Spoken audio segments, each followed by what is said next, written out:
Kisah pria nikahi wanita setelah jalani hubungan tanpa status 3,5 tahun, ditolak jadi pacar, malah jadi suami.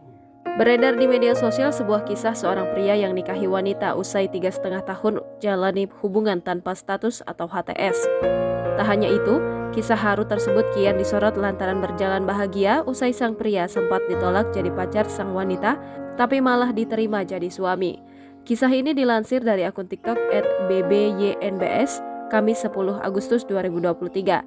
Dalam unggahan tersebut memperlihatkan sepasang pengantin baru yang tengah berbahagia di hari pernikahannya.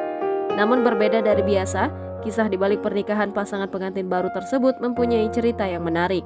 Sebab terungkap fakta bahwa pasangan tersebut awalnya menjalin hubungan tanpa status alias HTS. Saat itu keduanya menjalin hubungan tanpa status pasti dan tidak memiliki tujuan yang jelas.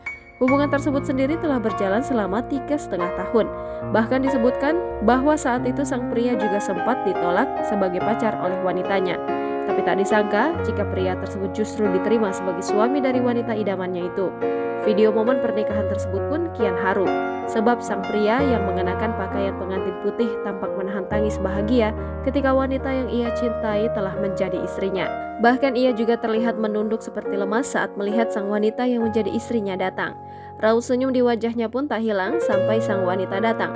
Sementara itu dalam video lainnya memperlihatkan momen ketika sang pria yang disebut bernama Adit mengucapkan ijab kabul pernikahan. Sosok Adit tampak dengan sangat yakin mengucapkan ijab kabul untuk menikahi wanitanya yang bernama Nabila Amalia atau Nabi.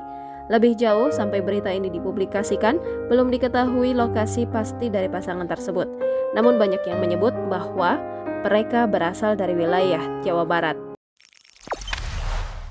Jangan lupa subscribe, share, komen, dan like ya.